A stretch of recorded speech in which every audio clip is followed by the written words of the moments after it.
Hello दोस्तों, इस video में हम trapezoidal rule, Simpson's one third rule और सिम्पसन्स थ्री एट रूल का इस्तेमाल करके एक न्यूमेरिकल सॉल्व करने वाले हैं।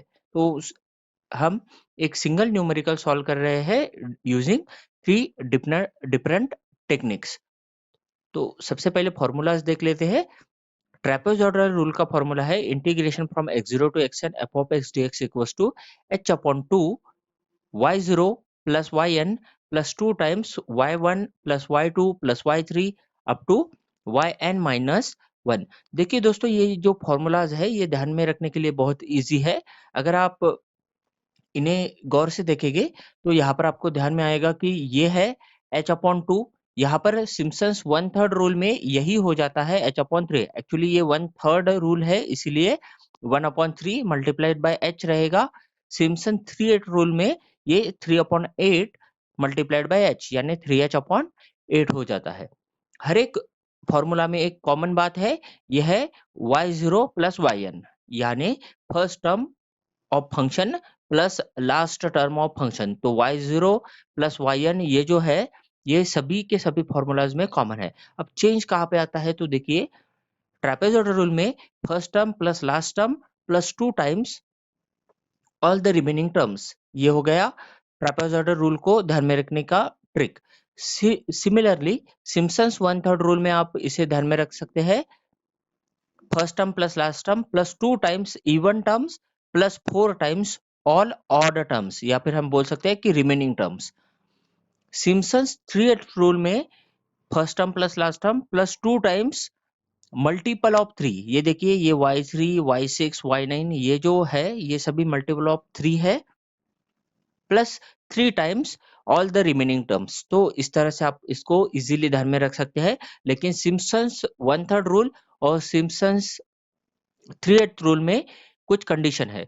सिम्पसन्स वन थर्ड रूल में कंडीशन है कि जो हम इंटरवल की डिवीजन कर रहे हैं तो नंबर ऑफ डिविजन्स जो रहने चाहिए ये इवन रहने चाहिए सिम्पसन्स वन थर्ड रूल में, और सिम्पसन्स थ्री एट रूल में ये मल्टीपल ऑफ थ्री होना चाहिए। इवन नंबर यानी two four six eight nine etcetera, eight ten etcetera, और मल्टीपल ऑफ थ्री यानी थ्री सिक्स नाइन, इस तरह से। तो आप यहाँ पर देख सकते हैं कि ये जो है सिक्स ये कॉमन आ रहा है यहाँ पर।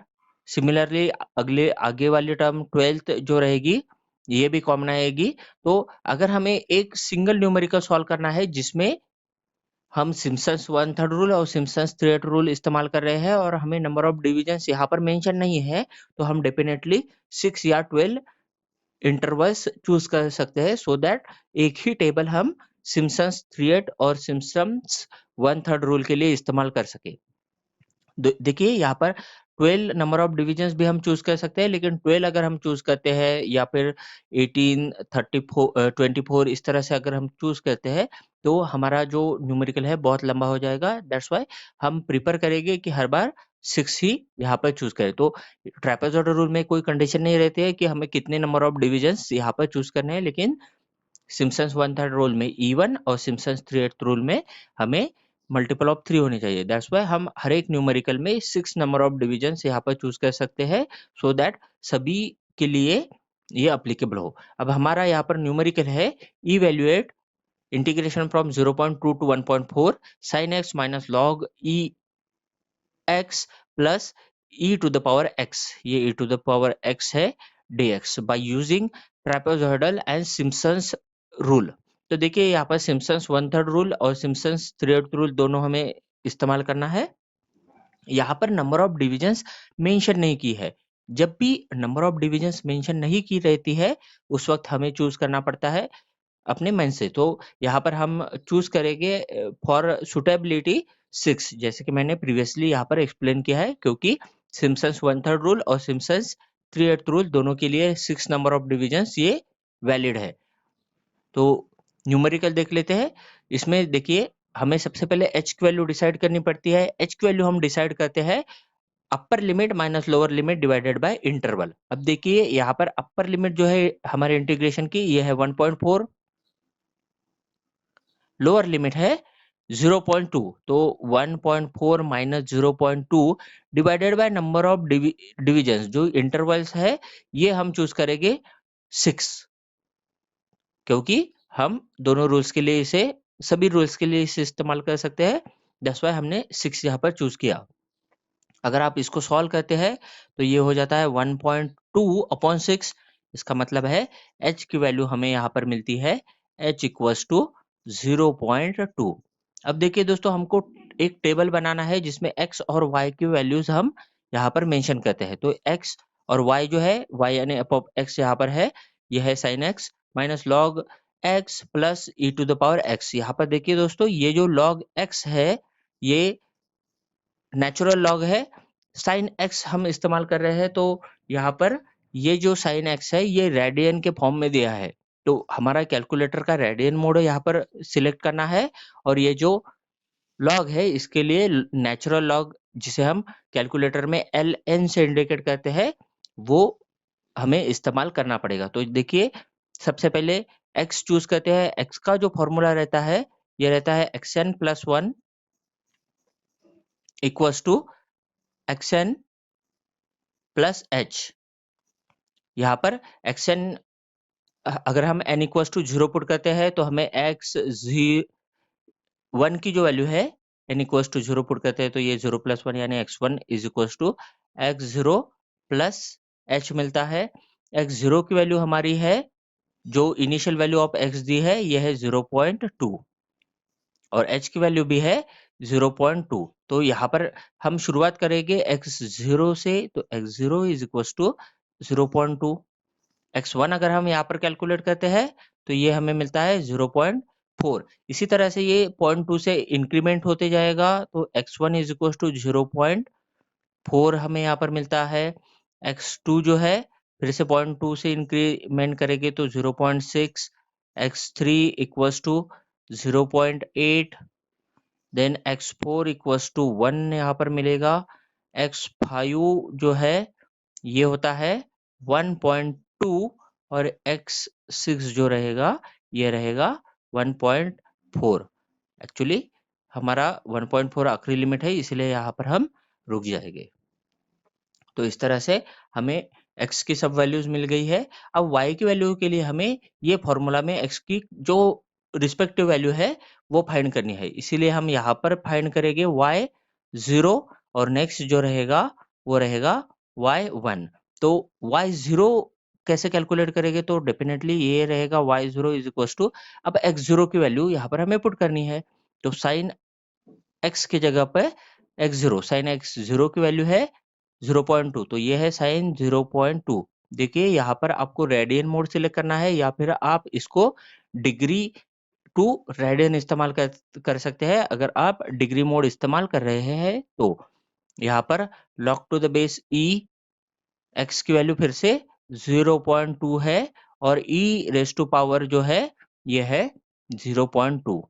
अगर आप इसमें वैल्यूज पुट करते हैं और सॉल्व करते हैं तो आपको मिलेगा 3.0295। यहाँ पर y0 की वैल्यू मिलती है 3.0295। सिमिलरली आप, ये हो गया y0, यहाँ पर लिख लेते हैं y0 की value 0 point, sorry 3.0295। Similarly y1 जो है हम फाइंड कर सकते हैं बाय कीपिंग x1, तो साइन ऑफ 0.4, यहाँ पर x1 की वैल्यू है 0.4 minus log, natural log 0.4 minus e raise to power 0.4, और इसको भी अगर आप सॉल्व करते हैं तो y1 की जो वैल्यू है ये मिलती है 2.7975, तो 2.7975। इस तरह से y1 हमें मिलता है 2.7975। देखिए दोस्तों, ये लिखते वक्त आपको, आप ये रफ में कैलकुलेशन कर सकते हैं, या फिर डायरेक्टली फॉर्मूला में वैल्यूज पुट करके यहाँ पर लिख सकते हैं। तो y0, y1, similarly y2, y3, y4, y5, y6 हम कैलकुलेट करेंगे। तो y2 कैलकुलेट करने के लिए डेफिनेटली हम यहाँ पर क्या करेंगे, तो यहाँ पर हमें पुट करना पड़ेगा ये 0.6। तो इस फॉर्मूला में हम 0.6 पुट करेंगे तो हमें मिलेगा ये वाला y2, सिमिलरली y3, y4 ये रिस्पेक्टिव वैल्यूज कुछ इस तरह से रहेगी जो आप यहाँ पर लिख सकते हैं। अब देखिए वही टेबल हमने यहाँ पर लिख लिया है। अब यूजिंग ट्रेपेजॉइडल रूल, अब जो ट्रेपेजॉइडल रूल का फॉर्मूला है ये रहता है h/2 y first term plus last term plus 2 times all the remaining terms. अब फर्स्ट टर्म है हमारी y0 और लास्ट टर्म है हमारी y6। तो यहाँ पर फॉर्मूला जो हो जाता है ये h की वैल्यू अगर पुट करते हैं तो 0.2/2, फर्स्ट वैल्यू है y0, लास्ट वैल्यू है y6 plus 2 times all the remaining value. तो रिमेनिंग वैल्यूज कौन सी है? ये है y1, y2, y3, y4 और y5। तो that's why y1 plus y2 plus y3 plus y4 plus y5। अब इस वैल्यूज को अगर हम पुट कर देते हैं तो हमें जो फाइनल आंसर है वो मिलता है 4.0715। आपको जितनी एक्यूरेसी तक चाहिए उतने डिजिट्स तक एक्यूरेसी यहाँ पर मेंटेन कर सकते हैं। हमने इस पर्टिकुलर न्यूमेरिकल के लिए 4 डिजिट्स की एक्यूरेसी यहाँ पर इस्तेमाल की है। अब ये हो गया ट्रेपेजॉइडल रूल। नेक्स्ट प्रॉब्लम यही प्रॉब्लम हम सिम्पसन्स 1/3 रूल से सॉल्व करते हैं। तो हमारा जो फॉर्मूला रहता है वो रहता है h/3 first term plus last term plus 2 times even terms plus 4 times odd terms. तो यहाँ पर देखिए हमने फंक्शन एफ ऑफ एक्स यानी ये वाला यहाँ पर पुट कर दिया है। h/3 h की वैल्यू हमारी 0.2 है, हमने ऑलरेडी लिखी है। y0 प्लस y6 क्योंकि y0 हमारी फर्स्ट टर्म है और ये है last term plus 2 times even terms. अब इवन टर्म्स कौन सी है? ये दोनों छोड़ के जो रहेगी वो है y2 और y4। तो y2 और y4 plus 4 times all odd terms, या फिर हम जिसे रिमेनिंग टर्म्स भी बोल सकते हैं। तो 4 टाइम्स बचा कौन सा है? ये है y1, y3 और y5। तो y1, y3, y5 अगर हम सेम वैल्यूज यहाँ पर पुट करते हैं और सॉल्व करते हैं तो हमें वैल्यू जो है वो मिलती है 4.0521। सिमिलरली सिम्पसन्स 3/8 रूल का फॉर्मूला है 3h/8 times first term plus last term plus 2 times multiple of 3 plus 3 times all the remaining terms. अब देखिए पहली टर्म्स है y0, आखिरी टर्म है y6 प्लस 2 टाइम्स y0 हो गया y6, 2 टाइम्स y3 ही यहाँ पर आएगी क्योंकि y0 या y6 जो है y6 यहाँ पर आता है, लेकिन जो हमने ऑलरेडी इस्तेमाल कर लिया है इसीलिए यहाँ पर सिर्फ y3 आएगा। और हमारा हमारा जो फॉर्मूला रहेगा 2 times y3 plus 3 times all the remaining terms. तो बचा कौन सा है? यह है y1, y2, y4, y5। देखिए यहाँ पर वही बची टर्म्स हमने यहाँ पर लिख ली। इसको अगर हम सॉल्व करते हैं वैल्यूज पुट करके तो हमें मिलता है 4.052985। तो इस तरह से हमें यहाँ पर तीसरा वाला आंसर मिलता है। तो एक सिंगल न्यूमेरिकल सॉल्व करने के लिए हमने यहाँ पर तीनों टेक्निक्स इस्तेमाल की और उसके जो आंसर है यहाँ पर फाइंड किया है। एक प्रैक्टिस प्रॉब्लम आप देख सकते हैं यहाँ पर, evaluate integration from 4 to 5.2 log e log to the base e of x dx by using trapezoidal and Simpson's rules। तो वही रूल्स इस्तेमाल करने हैं।